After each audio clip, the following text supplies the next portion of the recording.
بسم الله الرحمن الرحيم. الحمد لله وحده والصلاة والسلام على من لا نبي بعد. أما بعد، قال الله تبارك وتعالى: أعوذ بالله من الشيطان الرجيم. بسم الله الرحمن الرحيم. لقد من الله على المؤمنين إذ بعث فيهم رسولا من أنفسهم يتلو عليهم آياته ويزكيهم ويعلمهم الكتاب والحكمة وإن كانوا من قبل لفي ضلال مبين. صدق الله مولانا العظيم. قابل صد احترام بزرگوں، عزیز دوستوں اور بھائیوں، اللہ رب العزت کے فضل و کرم سے سیرت النبی کے مبارک سلسلے پر گفتگو ہو رہی ہے۔ گزشتہ ہفتے سیرت کے جس مرحلے پر ہم پہنچے تھے وہ نبی کریم صلی اللہ علیہ وآلہ وسلم کے مدینے میں آمد کے تذکرے تک بات ہو چکی تھی۔ مدینے میں آپ کی آمد ہو چکی ہے اور آمد کے بعد آپ کا قیام حضرت ابو ایوب انصاری رضی اللہ عنہ کے مکان پر ہوا ہے، اور میں یہ عرض کر چکا ہوں کہ اس مکان میں آپ تقریباً 7 مہینہ آپ نے قیام کیا ہے۔ آپ اگرچہ ہجرت کر کے مکہ سے مدینہ تشریف لا چکے ہیں، لیکن غور کرنے کی بات یہ ہے کہ آپ کے تمام ہی اہل خانہ ابھی تک مکہ ہی میں موجود ہے۔ چنانچہ آپ نے حضرت زید اور اپنے غلام حضرت ابو رافع کو، ان دونوں کو 2 اونٹ اور 500 درہم دے کر مکہ روانہ کیا کہ یہ لوگ وہاں جا کر آپ کی جو صاحبزادیاں ہیں اور آپ کے جو حرم ہے انہیں مدینہ لے آئے۔ اور جب حضرت زید اور ابو رافع مدینہ سے مکہ جانے لگے تو حضرت ابوبکر صدیق نے بھی اپنے صاحبزادے حضرت عبداللہ کے نام خط لکھا کہ وہ بھی اپنی بہنوں اور ماں کو لے کر مدینہ آ جائیں۔ چنانچہ حضرت زید رضی اللہ عنہ اور حضرت ابو رافع اللہ کے رسول صلی اللہ علیہ وآلہ وسلم کی دی ہوئی دونوں اونٹنیوں اور 500 درہم کو لے کر اور ساتھ ہی ساتھ حضرت ابو بکر کے خط کو لے کر مکہ کے لیے روانہ ہوئے۔ مکہ سے انہوں نے اللہ کے رسول صلی اللہ علیہ وسلم کی صاحبزادیوں کو لے کر آ گئے، لیکن ان آنے والوں میں جو لوگ تھے اس میں صرف حضرت فاطمہ اور حضرت ام کلثوم تھی۔ حضرت رقیہ رضی اللہ عنہا یہ حضرت عثمان سے نکاح میں تھی، اور مدینہ ہجرت کے وقت یہ لوگ حبش میں موجود تھے، اس لیے کہ وہ لوگ پہلے ہی حبشہ ہجرت کر چکے تھے۔ اور حضرت زینب رضی اللہ عنہا جو اللہ کے رسول کی چوتھی صاحبزادی ہیں، تو یہ ان کے جو شوہر تھے ابو العاص، اس وقت تک وہ اسلام قبول نہیں کیے تھے۔ انہوں نے ابو العاص نے حضرت زینب کو مدینہ جانے نہیں دیا۔ غزوہ بدر کے بعد حضرت زینب مدینہ تشریف لائی ہیں۔ چنانچہ حضرت زید اور حضرت ابو رافع نے مکہ سے اپنے ساتھ جن لوگوں کو لے آئے ہیں ان میں حضرت فاطمہ تھی، حضرت ام کلثوم تھی، حضرت ام ایمن تھی، اور حضرت سودا جو اس وقت اللہ کے رسول صلی اللہ علیہ وسلم کے نکاح میں تھی۔ حضرت عائشہ سے بھی نکاح ہوا تھا، رخصتی نہیں ہوئی تھی۔ حضرت سودا، حضرت ام کلثوم، حضرت ام ایمن اور حضرت اسامہ بن زید، یہ اتنے لوگ تھے جن کو حضرت زید اور حضرت ابو رافع مکہ جا کر ان کو اپنے ساتھ لے آئے۔ اور حضرت ابو بکر نے جو خط لکھا تھا اپنے صاحبزادے کے نام کہ آپ بھی اپنی ماں اور اپنی بہنوں کو لے کر مدینہ آ جائیں، تو اس خط کی وجہ سے حضرت عبداللہ نے اپنی بہن حضرت عائشہ اور حضرت آپ کی جو دوسری بہن تھی، نام زبان پر نہیں آ رہا ہے، تو اسما، جزاک اللہ، حضرت اسما بنت ابی بکر اور اپنی والدہ کو لے کر وہ مدینہ آ گئے۔ اب میں نے آپ سے یہ کہا تھا کہ مدینہ میں آپ کی آمد ہو گئی ہے، تو مدینہ میں آمد کے بعد آپ کا جو پہلا کام ہوا ہے مسجد کی تعمیر اور ازواج مطہرات وغیرہ کے حجروں کی تعمیر، اس پر گفتگو کریں گے۔ لیکن پھر جب میں مطالعہ کرتے بیٹھا تو کچھ چیزیں ایسی سامنے آئیں کہ مجھے ایسا لگا کہ ان چیزوں کو بھی آپ کے سامنے رکھنا ضروری ہے، تاکہ آگے اللہ کے رسول صلی اللہ علیہ وسلم کی جو سیرت ہم مرحلہ وار بتدریج تسلسل کے ساتھ بیان کرتے چلے جائے تو وہ ساری سیرت آپ کو فوراً سمجھ میں آ جائے۔ تو مسجد نبوی کی تعمیر یا ازواج مطہرات کے مکانات کی تعمیر سے پہلے مناسب یہ لگتا ہے کہ اللہ کے رسول صلی اللہ علیہ وآلہ وسلم کے مدینہ تشریف لانے کے وقت، ہجرت کے وقت، مدینہ کی جو زمینی صورتحال تھی، جو جغرافیائی صورتحال تھی، جو معاشی صورتحال تھی، جو سیاسی صورتحال تھی، جو سماجی صورتحال تھی، جو اقتصادی صورتحال تھی، اس کا بھی ہلکا سا نمونہ آپ کے پاس آ جائے، آپ کے سامنے آ جائے، تاکہ آپ کو معلوم ہو کہ اللہ کے رسول صلی اللہ علیہ وسلم کو مدینہ آنے کے ساتھ ہی آرام نہیں مل گیا تھا، بلکہ بہت سے میدان تھے جہاں آپ کو کام کرنا پڑا اور بہت سخت محنت کا کام آپ کو کرنا پڑا۔ تو زمینی صورتحال مدینہ کی کیا تھی، مجھے لگتا ہے کہ پہلے اس کو بتا دیا جائے۔ اور اس چیز کو بتانے سے پہلے آپ کو یہ سمجھنا ضروری ہے کہ ہجرت کیا ہے، ہجرت کیوں کی گئی۔ عام طور پر ہم یہ سمجھتے ہیں کہ ہجرت کا حکم اس لیے ہوا کہ مدینے کے اندر مسلمان ظلم و ستم کے شکار تھے، مدینے میں مسلمانوں کو کھل کر اللہ کے دین پر چلنے کا کوئی راستہ نہیں تھا، مدینے میں کھل کر عبادت نہیں کر سکتے تھے۔ اچھے خاصے خاندانوں سے تعلق رکھنے والے بھی اگر مکہ کے اندر، مکہ کی بات کر رہا ہوں، معافی چاہتا ہوں، مدینہ شاید استعمال کیا میں نے، مکے کے اندر مسلمانوں کو کھل کر جو ہے عمل کرنے کی اجازت نہیں تھی، کھل کر اللہ کا نام نہیں لے سکتے تھے، کھل کر اللہ کے رسول خود اپنا پیغام نہیں پہنچا سکتے تھے۔ آپ نے چھپ چھپ کر کام کیا ہے، چھپ چھپ کر۔ اگر کسی اچھے مضبوط گھرانے کا کوئی فرد بھی اسلام قبول کرتا تو مکے کی صورتحال یہ تھی کہ اس کو بھی ظلم و ستم کا شکار بنایا جاتا تھا، کھل کر کام نہیں ہو سکتا تھا۔ تو ہمارے ذہنوں میں یہ آتا ہے کہ ہجرت اس لیے کی گئی کہ یہاں پر کھل کر عمل کرنے کی آزادی نہیں تھی، ہجرت اس لیے کی گئی تاکہ ان مصائب سے، ان مشکلات سے، ان ظلم و ستم کے پہاڑوں سے بچ جایا جا سکے، نجات حاصل ہو سکے، اس لیے ہجرت کی گئی۔ یقیناً ان سارے ظلم و ستم سے ہجرت کی وجہ سے مسلمانوں کو نجات حاصل ہو گئی، لیکن ہجرت کا اصل مقصد یہ نہیں تھا۔ ہجرت کا اصل مقصد یہ تھا کہ اللہ تعالیٰ نے جو پیغام، جو دین، جو شریعت، جو قانون، جو ہدایت نامہ اس امت کے لیے قرب قیامت تک کے لیے منتخب کیا ہے، اس دین، اس شریعت اور اس ہدایت کی روشنی میں ایک صالح، پاکیزہ، بہترین اسلامی معاشرے کی تشکیل کی جائے۔ اور ظاہر سی بات ہے کہ مکہ کی جو زمینی صورتحال تھی، وہاں کے جو سیاسی حالات تھے، وہاں کا جو مزاج بنا ہوا تھا، اس مزاج میں، اس سیاسی صورتحال میں، اس زمینی صورتحال میں، اس اسلام کی نئی شریعت کی روشنی میں ایک صالح معاشرے کی تشکیل مکہ میں ممکن نہیں تھی۔ اس کے لیے کسی ایسے پرامن علاقے کی ضرورت تھی جہاں کی فضا بھی، جہاں کا ماحول بھی، جہاں کی سیاسی صورتحال بھی، اقتصادی صورتحال بھی ایک نئے اسلامی معاشرے کی تشکیل کے لیے ہموار ہو سکے۔ چنانچہ اس کے لیے جس زمین کا انتخاب کیا گیا وہ کون سی زمین تھی؟ وہ مدینہ کی زمین۔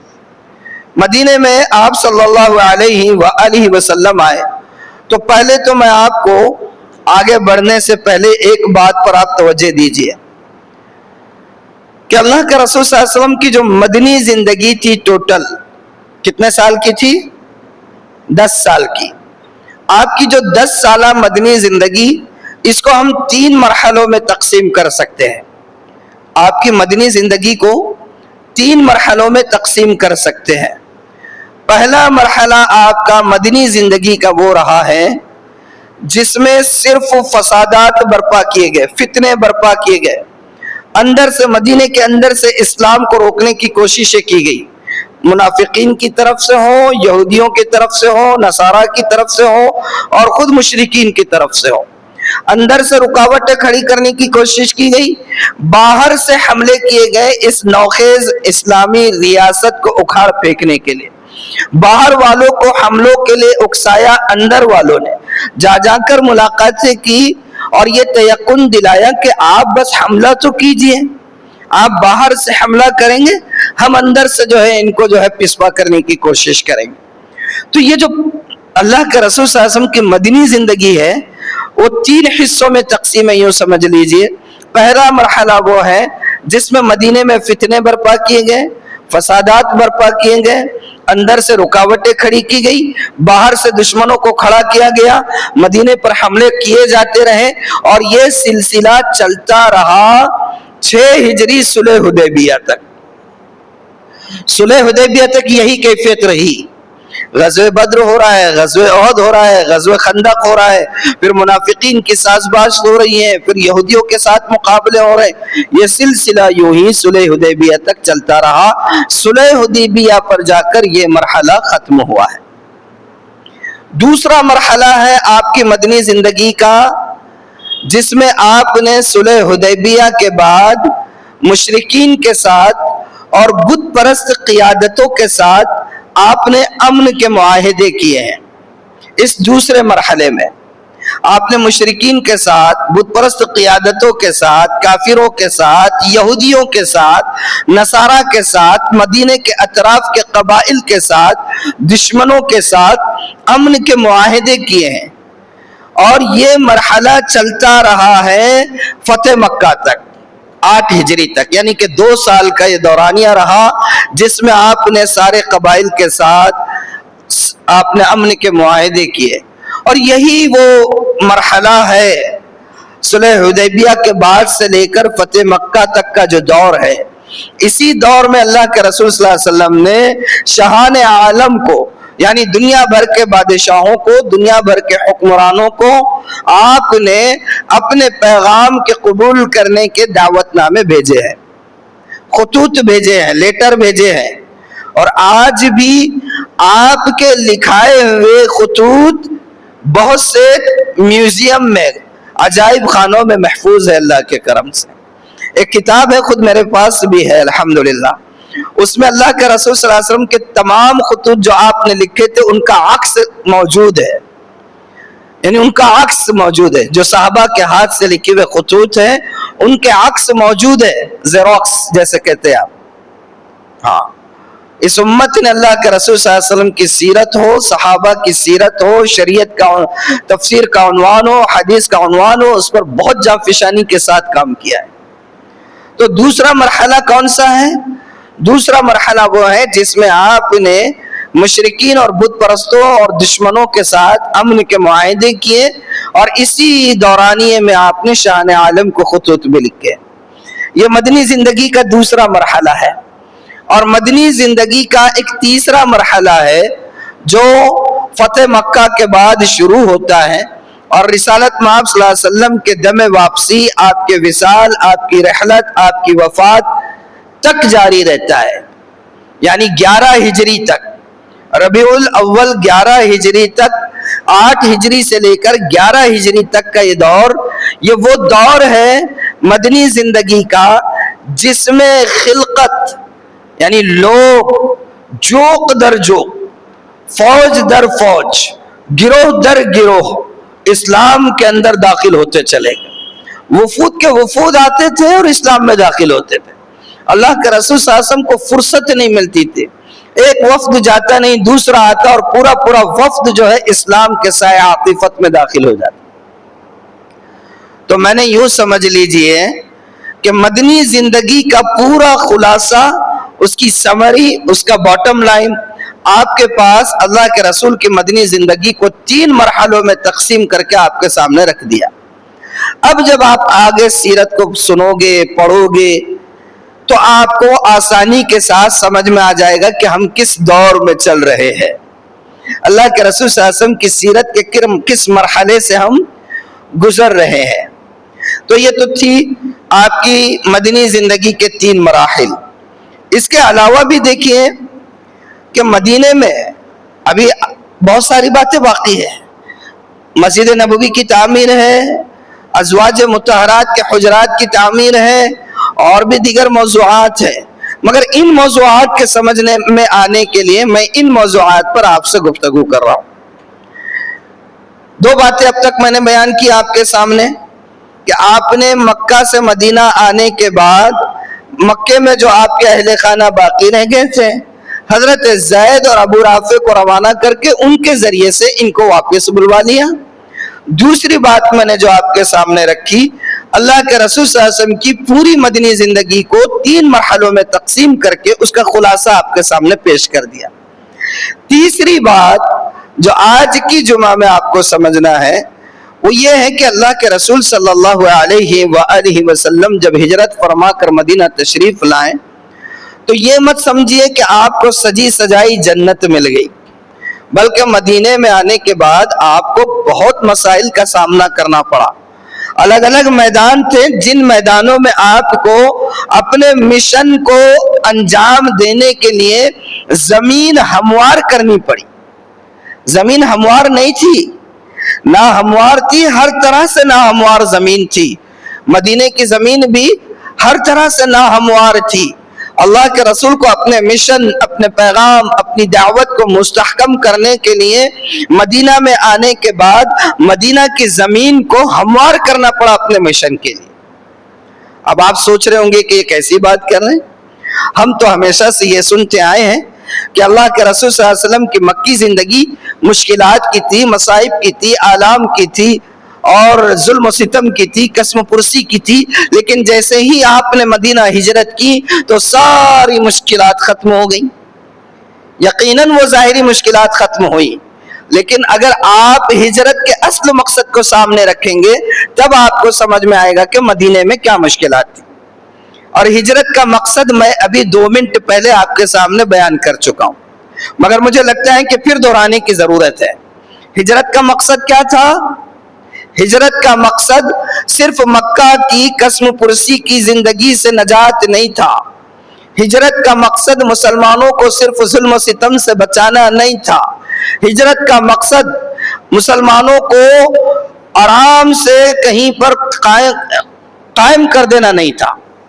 یقیناً یہ چیزیں تھی، لیکن ہجرت کا اصل مقصد جو تھا وہ یہ ہے کہ اللہ تعالیٰ نے صبح قیامت تک کے لیے جو اب ایک نئی شریعت دی، نئی ہدایت دی، نیا ہدایت نامہ دیا، نیا دین دیا، اس نئی شریعت، اس نئے دین کی روشنی میں اسی کے خطوط پر، اسی کی تعلیمات پر، اسی کے احکامات پر ایک صالح، پاکیزہ، بہترین اسلامی معاشرے کی تشکیل کی جائے۔ اور صالح اور بہترین اور پاکیزہ اسلامی معاشرے کی تشکیل مکہ کی فضا میں ممکن نہیں تھی، اس کے لیے مدینے کا انتخاب کیا گیا۔ اب آپ مدینہ میں آئے، میں نے اس کا مختصر خاکہ رکھ دیا، مدینہ کی زندگی کے 3 مراحل۔ اب آپ دیکھیے کہ مدینہ میں آپ کو سابقہ کن لوگوں سے تھا۔ عام طور پر جو وہاں پر لوگ آباد تھے، اللہ کے رسول صلی اللہ علیہ وآلہ وسلم کو مدینہ میں 3 طرح کے لوگوں سے سابقہ پڑا ہے، اور ہر سابقے کے، ہر گروہ کے، ہر جماعت کے 3 جماعت سے سابقہ پڑا۔ ہر جماعت کے اپنے مسائل تھے، ہر جماعت کی اپنی خصوصیات تھی، ہر جماعت کے کچھ الجھنیں تھی جن کو پہلے سدھارنا ضروری تھا۔ اب مثال کے طور پر پہلی جماعت لیتے ہیں ہم لوگ۔ مدینے میں جن لوگوں سے اللہ کے رسول کو سابقہ پڑا اس میں پہلی تو جماعت خود صحابہ کرام کی ہے، صحابہ کرام کی ہیں۔ اب صحابہ کرام کا جو معاملہ تھا، صحابہ کرام کا معاملہ بڑا عجیب ہے۔ کیا ہے عجیب ہے صحابہ کرام کا معاملہ؟ مدینے کے حالات مکہ کے حالات سے بالکل مختلف تھے، یہ تو آپ بھی مانتے ہیں۔ صحابہ کے لیے مکہ میں جو ہے کھل کر آزادی حاصل نہیں تھی، دین پر چلنے کی آزادی نہیں تھی، اللہ کا نام لینے کی آزادی نہیں تھی، اللہ کے رسول کے پیغام کو قبول کرنے کی آزادی نہیں تھی، تو اس کی تبلیغ کی کیا اجازت ہوتی؟ ظاہر سی بات ہے۔ آپ کو یاد ہوگا، آپ نے بارہا سنا ہوگا، حضرت شیخ نے فضائل اعمال میں بھی اس واقعے کو درج کیا ہے۔ حضرت ابو ذر غفاری رضی اللہ عنہ نے جب اسلام قبول کیا تو فرط جوش سے اور جوش کے یعنی کہ جوش میں آ کر انہوں نے کہا تھا کہ میں نے اسلام قبول کیا، میں اس کو چھپاؤں گا نہیں، میں تو سر عام خانہ کعبہ میں جا کر اس کا اعلان کروں گا۔ تو صحابہ نے منع کیا ان کو کہا کہ نہیں ابھی آپ ایسا عمل نہیں کرنا، لیکن وہ مانے نہیں، اور جا کر وہاں اعلان کیا. مشرکین جو بیٹھے ہوئے تھے انہوں نے اتنا ان کی جو ہے دھلائی کر دی حضرت ابو ذر غفاری رضی اللہ عنہ کی کہ روایتوں میں آتا ہے کہ ان کو لہو لہان کر دیا. حضرت عباس درمیان میں آئے اور انہوں نے جو ہے ان کے تجارتی راستے سے گزرنے کا جو راستہ ہے قبیلہ غفار سے ہو کر جاتا تھا، اس چیز کا ڈر دلایا کہ اگر آج تم نے ان کو مار دیا تو تمہارا جو تجارتی قافلہ قبیلہ غفار کے قریب سے جاتا ہے کوئی قافلہ سلامتی کے ساتھ گزر نہیں سکے گا، کیا کر رہے ہو آپ؟ تو مکہ میں کھل کر آزادی حاصل نہیں تھی. مدینے کے حالات اس سے برعکس تھے، اور مکہ میں خاص طور پر یہ بات بھی ذہن میں رہے کہ کسی بھی بہترین معاشرے کی تشکیل کے لیے، تعمیر کے لیے یا ایک نیا معاشرہ بنانے کے لیے جو لوازمات چاہیے ہوتے ہیں، جن عناصر کا ہونا ضروری ہوتا ہے، جس پاور کا، جس صلاحیت کا، جس قوت کا ہونا ضروری ہوتا ہے، مسلمانوں کے ہاتھ میں مکہ میں کچھ بھی نہیں تھا، کوئی چیز نہیں تھی، نہ حکومت تھی، نہ سیاست تھی، نہ اقتدار تھا، نہ جو ہے تو ان کا کوئی زور چلتا تھا. اور معاشرہ قائم کرنے کے لیے ان چیزوں کی ضرورت ہوتی ہے. مدینے میں جب آئے تو اتفاق سے مسلمانوں کے ہاتھ میں ان کی زمامِ کار پہلے ہی سے تھی، مسلمانوں کے ہاتھ ہی میں ان کی اپنی زمامِ کار تھی، کوئی ان کے سر پر سوار نہیں تھا. ان کے پاس اپنی قوت تھی، اپنی صلاحیت تھی، اپنی سیاست تھی. اب یہ اور بات ہے، میں اس کو تھوڑا آگے بیان کروں گا کہ کس لیول کی تھی، کیا ان کی معاشی حالت کتنی تھی، سیاسی پوزیشن کیا تھی، اس پر بھی بات ہوگی. لیکن بہرحال مکہ سے مختلف صورتحال تھی، اور یہ صورتحال جو تھوڑی بہت کمزور تھی، اللہ کے رسول صلی اللہ علیہ وسلم کے سامنے سب سے بڑا مسئلہ صحابہ کی جماعت کو لے کر یہی تھا کہ ان کی جو صورتحال مدینے کی جو زمینی صورتحال ہے، سیاسی، معاشی، اقتصادی، اس کے مطابق 100% نہیں ہے. تو پہلے اس صورتحال کو بدلنا ضروری تھا تاکہ جو ہے ایک بہترین اسلامی معاشرے کی تشکیل ہو سکے. آج کے جمعہ میں تھوڑی علمی گفتگو ہو رہی ہے، اس لیے تھوڑا غور سے سننا پڑے گا، واقعات تو ہے نہیں. ہاں، اور آپ کو آگے سیرت سمجھ میں آئے اس لیے میں تھوڑا سا پس منظر بیان کر رہا ہوں. میرے لیے آسان تھا مسجد نبوی کی تعمیر بیان کر دیتا اور بھی بہت سی چیزیں، لیکن چونکہ ہم نے یہ عہد کیا انشاءاللہ اللہ نے اگر توفیق دی تو آپ کی سیرت طیبہ کی آخری مرحلے تک ہم پہنچیں گے انشاءاللہ. تو ان ساری چیزوں کو سمجھنے کے لیے یہ زمینی حقائق کا سمجھنا ضروری ہوتا ہے. مسلمان مدینے میں اگرچہ ان پر کوئی سوار نہیں تھا، لیکن اتنے مضبوط نہیں تھے، معاشی طور پر مستحکم نہیں تھے، سیاسی طور پر اتنے مستحکم نہیں تھے کہ فوراً ان کے ذریعے سے کوئی معاشرہ تشکیل دیا جا سکے. اس لیے اللہ کے رسول صلی اللہ علیہ وسلم کے سامنے مدینے میں صحابہ کی جماعت کو لے کر پہلا کام جو تھا وہ صحابہ کی جماعت کو مضبوط کرنا تھا. اب مدینے میں جو صحابہ کی جماعت تھی وہ دو طرح کے گروہ تھے. صحابہ کی جو جماعت دو طرح کے گروہ تھے. ایک گروہ تو وہ تھا جن کا اپنا مکان تھا، جن کا اپنا کاروبار تھا، جن کے اپنے بیوی بچے تھے اور کچھ نہ کچھ ان کا ذریعہ معاش تھا. لیکن ذریعہ معاش اتنا کہ آپ صبح سے شام تک محنت کر رہے ہیں، اپنا گھر چل رہا ہے، سکون کی نیند سو رہے ہیں، اس سے زیادہ کہ وہ نہیں تھے. بلکہ زیادہ تر ان میں وہ تھے جو یہودیوں کے دست نگر تھے. اس لیے کہ مدینے کے سیاست پر، مدینے کی مارکیٹ پر، مدینے کی معیشت پر، مدینے کے تعلیمی میدان پر، اور میں یہاں تک کہوں بہت سوچ سمجھ کر کہ مدینے کی کلچرل یعنی کہ جو ایکٹیویٹیز ہے اس پر بھی یہودیوں کا قبضہ تھا، یہودی قابض تھے اور یہودی فائق تھے. مسلمان ہر معاملے میں جو وہاں کے تھے وہ ان لوگوں کے دست نگر تھے. اور یہ کون تھے؟ یہ انصار تھے. ایک گروہ یہ ہو گیا صحابہ کی جماعت کا.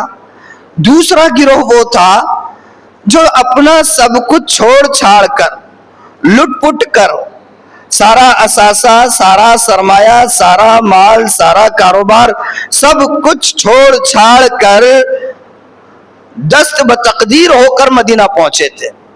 اور یہ کون تھے؟ یہ مہاجرین تھے.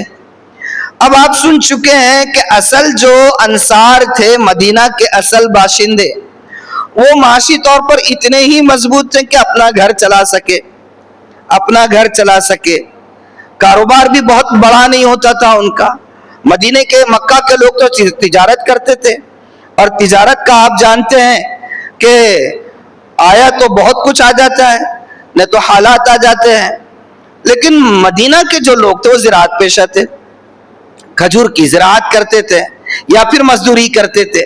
تجارت ان میں بہت کم ہوتی تھی، مدینہ کے لوگوں میں تجارت بہت کم ہوتی تھی، زراعت پیشہ تھے، کاشتکار تھے، کھجور کی کاشتکاری کیا کرتے تھے یا پھر مزدوری کیا کرتے تھے یہودیوں کے پاس۔ اب آپ دیکھیں کہ اللہ کے رسول صلی اللہ علیہ وسلم ہجرت کر کے آئے تو آپ کے ساتھ صحابہ کی ایک بڑی جماعت جو ہے وہ ہجرت کر کے مکہ سے مدینہ آئی، اور آنے والے کیسے ہیں؟ نہ مال ہے ان کے پاس، نہ گھر ہے ان کے پاس، نہ سرمایہ ہے ان کے پاس، چلو بھائی اور نہ کوئی ذریعہ معاش ہے۔ ذریعہ معاش نہیں ہے، سمجھ میں آتا ہے کہ ساتھ میں مال لے کر آئے تھے اور آنے کے بعد اس مال سے کچھ کام ذریعہ معاش نکال دیں گے، ویسا بھی نہیں تھا۔ کوئی سرمایہ لے کر نہیں آئے، کوئی مال لے کر نہیں آئے، کوئی ذریعہ معاش نہیں، گھر نہیں، اور اوپر سے مدینے کے جو اصل مسلمان تھے وہ معاشی طور پر بہت زیادہ مستحکم نہیں تھے۔ تو اس کا نتیجہ کیا ہوا؟ ان مہاجرین کے آنے کی وجہ سے جو سینکڑوں کی تعداد میں تھے، اور ہر نئے دن کئی مہاجر آ رہے تھے، اس لیے کہ اس وقت یہ حکم دے دیا گیا تھا کہ جو کوئی بھی اللہ اور اس کے رسول پر ایمان رکھتا ہے اس کو ہجرت کرنا فرض قرار دیا گیا تھا۔ تو ہر دن مدینے میں اطراف سے مہاجرین کی تعداد بڑھتی چلی جا رہی تھی، اور آنے والے بے سر و سامان، آنے والے کوئی سرمایہ لے کر نہیں آ رہے، مال و دولت لے کر نہیں آ رہے، ان کی اپنی یہاں زمینیں نہیں، ان کے اپنے یہاں گھر نہیں، کوئی ٹھکانہ نہیں، کوئی جان پہچان نہیں، اور سینکڑوں کی تعداد میں اچانک ایک بستی میں لوگ آ جائے اور ان کے کھانے کا مسئلہ، پینے کا مسئلہ، رہنے کا مسئلہ، کاروبار کا مسئلہ، معاش کا مسئلہ، یہ ساری صورتحال وہ ہو گئی کہ اس کی وجہ سے مدینے کی اقتصادی صورتحال بگڑ گئی۔ مدینے کی اقتصادی صورتحال، معاشی صورتحال بہت بگڑ گئی۔ اب آپ سوچیں، ہم تو یہ سوچتے ہیں کہ اللہ کے رسول مکہ سے مدینہ ہجرت کر گئے تو ساری تکلیفیں ختم ہو گئی، آپ کو وہاں جانے کے بعد بس ریاست جو ہے بیٹھے بٹھائے مل گئی۔ یہ تو صحابہ کی جماعت کے مسائل تھے، جو وہ بھی بہت سارے مسائل کا تذکرہ میں نے نہیں کیا، ہلکا سا اشارہ کیا کہ صحابہ کی جماعت کو لے کر اللہ کے رسول کو یعنی کہ کس چیز کو مستحکم کرنے کی ضرورت۔ اسی لیے آپ نے بھائی چارے کا قانون بنایا کہ بھائی بنا دیا آنے والوں کو، یہاں کے جو اصل باشندے تھے ان کے ساتھ۔ اب میں نے آپ سے یہ کہا کہ مدینے میں 3 طرح کے لوگوں سے سابقہ پڑا آپ کو، ان میں یہ پہلی جماعت صحابہ کی تھی۔ صحابہ کی جماعت میں 2 طرح کے لوگ تھے، ایک جو اصل یہاں کے تھے، مدینے کے تھے لیکن زیادہ مستحکم نہیں تھے، وہ اپنی موٹی بھاشا میں کیا کہتے ہیں، تھوڑا سا عجیب لفظ ہے، معذرت کے ساتھ کہتا ہوں، یہاں کی اپنی بول چال کی نوجوانوں کی زبان میں کھاک ہو جا بتی بجھا والا ماحول تھا۔ کون سا ماحول؟ کھاک ہو جاؤ اور بتی بجھاؤ، یہی ماحول تھا، اس سے زیادہ کہ وہ یہ نہیں تھے، اور آنے والے بے سر و سامان تھے۔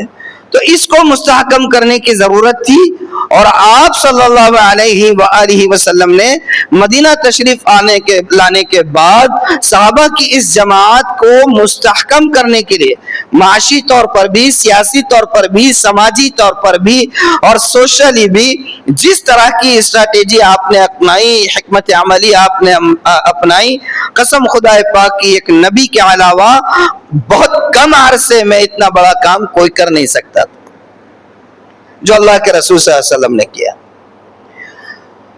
دوسری جماعت جن سے سابقہ تھا وہ جماعت تھی مشرکین کی، جو اصل یہاں کے باشندے تھے۔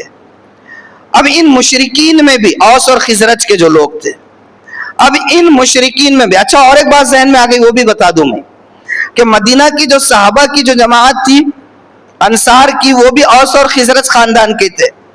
اچھا ان کا اور ایک مسئلہ جس کو اللہ کے رسول صلی اللہ علیہ وسلم کو سلجھانا پڑا، ایک بہترین اسلامی معاشرے کو بنانے سے پہلے بہت ضروری تھا جس کا سلجھانا، وہ یہ تھا کہ یہ دونوں جماعتیں پچھلے سینکڑوں سالوں سے ان کے اندر بہت مستحکم اور دیرپا عداوتیں چل رہی تھی. جنگ بعاث ہوئی تھی جو کئی سالوں سے چل رہی تھی، اور بھی جنگیں ان کے اندر چلی آ رہی تھی دونوں خاندانوں میں. اب آپ بتائیے کہ جن افراد کو لے کر ایک بہترین معاشرے کی تشکیل کرنا ہے انہی کے اندر آپس میں دشمنیاں ہیں، تو ان کو لے کر کیسے کسی بہترین معاشرے کی تشکیل ہو سکتی تھی؟ آپ سوچیں اللہ کے رسول کو مدینہ آنے کے بعد کن کن میدانوں میں کام کرنا پڑا، سماجی، سیاسی، اقتصادی، ہر میدان میں صحابہ کی جماعت کو لے کر بھی آپ کو کام کرنا پڑا ہے. پھر اس کے بعد دوسرا گروہ جن سے آپ کو سابقہ پڑا مدینے کی زندگی میں، وہ مشرکین مکہ تھا. یہ مشرکین کا تھا، اوس اور خزرج ہی کے جو اسلام قبول نہیں کیا تھا، جنہوں نے اسلام قبول نہیں کیا تھا. اب ان میں بھی دو طرح کے لوگ تھے. یہاں کے جو مشرکین تھے اوس اور خزرج کے، یہ مکہ کے مشرکین سے بہت الگ تھے. مکہ کے جو مشرکین تھے وہ بہت سخت مزاج تھے، نفرت آخری لیول پر تھی ان میں، غصہ آخری لیول پر تھا ان میں اسلام اور مسلمانوں کے خلاف. اس کے برعکس مدینے کے جو مشرکین تھے وہ آپ کے پیغام کو انہوں نے قبول نہیں کیا تھا، لیکن نفرت اس لیول کی نہیں تھی، انتقام ان کے اندر نہیں تھا، اور دشمنی ان کے اندر نہیں تھی. ایک گروہ تو یہ تھا مشرکین میں جو سافٹ کارنر تھے، لیکن آپ کے فکر کے ہم نوا نہیں تھے. سافٹ کارنر رکھتے تھے لیکن آپ کی فکر کو نہیں مانتے تھے. یہ جو گروہ تھا، یہ گروہ بہت تھوڑے عرصے میں سچے دل کے ساتھ اسلام میں داخل ہو گیا. اب ان مشرکین میں ایک گروہ وہ تھا جو سخت دشمنی اسلام اور مسلمانوں کے خلاف رکھتا تھا، اور ان کا جو سردار تھا وہ عبداللہ ابن ابی تھا، جو رئیس المنافقین، لیڈر آف ہیپوکریٹس جس کو کہا جاتا ہے. عبداللہ ابن ابی لیڈر آف ہیپوکریٹس، رئیس المنافقین جس کو کہا جاتا ہے. اب اس کا مسئلہ یہ تھا کہ اللہ کے رسول صلی اللہ علیہ وسلم کے مکہ سے مدینہ ہجرت کر کے تشریف لانے سے پہلے یہ جو دو قبیلے ہیں اوس اور خزرج، جو سالوں سے بلکہ صدیوں سے آپس میں دشمن تھے اور آپس کی ان کی دشمنی ختم ہونے کا نام نہیں لے رہی تھی، اتفاق سے ان کی دشمنی ایک مقام پر آ کر رک گئی تھی اور انہوں نے آپس میں صلح کر لی تھی، اور یہ طے ہو گیا تھا کہ اب ان دونوں خاندانوں کا مشترکہ سردار اور بادشاہ ہم عبداللہ ابن ابی کو بنائیں گے، اور اس کے لیے باضابطہ تاج بنا دیا گیا تھا اس کی تاج پوشی کے لیے. اب اتفاق ایسا ہوا کہ اس کی تاج پوشی کی سیریمنی سے پہلے، اس کے پروگرام سے پہلے اللہ کے رسول صلی اللہ علیہ وسلم کی ہجرت کا مرحلہ پیش آ گیا. اب آپ جب یہاں مدینہ آ گئے تو مدینہ میں آپ مرکز نگاہ بن گئے، حرف آخر آپ بن گئے، ہر ایک کا مرجع و مأویٰ آپ بن گئے. کوئی مسئلہ ہوتا لوگ آپ کے پاس آتے، کوئی یعنی کہ کام کرنا ہوتا مشورہ آپ کا لیا جاتا، کسی کام کو انجام دینا ہوتا آپ کی ہدایات پر عمل ہوتا. تو اللہ کے رسول کے مدینہ تشریف لانے کے بعد عبداللہ ابن ابی کا پورا خواب تاج پوشی کا چکنا چور ہو گیا. اب اس کے اندر بغاوت، دشمنی، عناد، غصہ، نفاق، سازش یہ پنپنے لگی.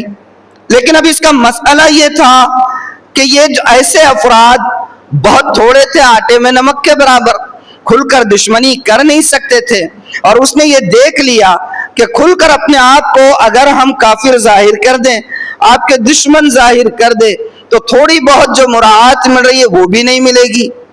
تو اس نے کیا کیا؟ بظاہر اسلام قبول کر لیا، لیکن ہما وقت آپ کو اور مسلمانوں کو اور اسلامی پیغام کو نقصان پہنچانے کی در پردہ سازشوں میں لگا رہتا تھا.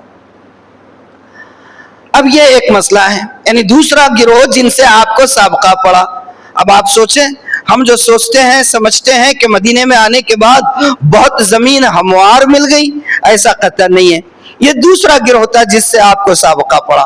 صحابہ کی جماعت ایک، ان کے اپنے مسائل، یہ مشرکین کی جماعت ایک، ان کے اپنے مسائل، ان مشرکین میں جو سخت تھے منافقین کی جماعت، ان کے اپنے مسائل، ان سارے مسائل کو جو الجھے ہوئے تھے سلجھانے کے بعد ہی کسی بہترین اسلامی معاشرے کی تشکیل ہو سکتی تھی۔ تیسرا گروہ تھا جو گروہ آج تک امت مسلمہ کے سر میں درد پیدا کیے ہوئے ہیں، اس گروہ پر اب آئندہ جمعہ بات کریں گے، وقت کافی ہو گیا ہے۔ تو تین گروہ جن سے آپ کو سابقہ تھا مدینے کے اندر، یعنی میں آپ کو کیا بتانا چاہ رہا ہوں، باٹم لائن سنا دیتا ہوں تاکہ بات ذہن میں رہے، اور میں تو گزارش کروں گا کہ ذرا 1 بجے آ جایا کرے، 1 بجے مزہ آئے گا، ذرا سیرت پڑھ رہے ہیں ہم تسلسل کے ساتھ۔ یہ تو اللہ کے رسول صلی اللہ علیہ وآلہ وسلم، فداہ ابی و امی و روحی، ہم سب کی آپ کی جانیں آپ پر فدا ہو۔ کیا آپ یہ چاہتے ہیں کہ کچھ حصہ چھوٹ جائے، کچھ مل جائے، کچھ چھوٹ جائے، کچھ مل جائے؟ 1 بجے آیا کرے، مزہ آئے گا، آپ لوگ موجود رہیں گے نا، مجھے بھی بولنے میں ذرا شرح صدر ہوگا، انشاءاللہ انشراح ہوگا۔ تو تیسرا گروہ جس سے سابقہ پڑا وہ کون تھے جی؟ یہود، جزاک اللہ، یہود تھے۔ ان کی ریشہ دوانیاں بہت زیادہ تھی، اس کے اوپر انشاءاللہ اللہ نے اگر توفیق دی تو آئندہ جمعہ میں بات کریں گے۔ اب یہ جب حالات جس کا آپ کو سامنا کرنا پڑا مدینے میں، اس سے نپٹنے کے بعد پھر بہترین اسلامی معاشرے کی تشکیل کا عمل شروع ہوا ہے، اور ظاہر سی بات ہے کہ صدیوں سے بھٹکی ہوئی امت کے افراد کو لے کر ایک پاکیزہ معاشرہ بنانے کا عمل وہ 1 دن یا 1 مہینے یا 1 سال میں تو نہیں ہو سکتا تھا، اس کے لیے تو صدیاں چاہیے تھی۔ لیکن یہ تو آپ کا معجزہ ہے کہ صدیوں کے کام کو آپ نے سالوں میں کر دکھایا، سبحان اللہ۔ یہ آپ کا معجزہ ہے کہ آپ نے صدیوں کے کام کو سالوں میں کر دکھایا، اور اس کے لیے کیا کیا آپ نے طریقے اپنائے، کیا حکمت عملی اپنائی، اللہ نے کیسا بتدریج احکام اتارے، قوم کو بدکنے نہیں دیا، پہلے مرحلے میں نہیں کہا کہ شراب سے رک جاؤ، ایک مثال دے رہا ہوں میں آپ، تو اس پر انشاءاللہ آئندہ باتیں ہوتی رہی۔ اللہ تعالی ہمیں اپنے نبی پاک صلی اللہ علیہ وسلم سے قلبی گہری وابستگی عطا فرمائے، آپ کی محبت کو ہمارے سینوں میں پیدا فرمائے، اور آپ کے طریقوں پر چلنے والا ہم سب کو بنا دے۔ وآخر دعوانا الحمدللہ رب العالمین۔ سنت ادا کر لیجیے۔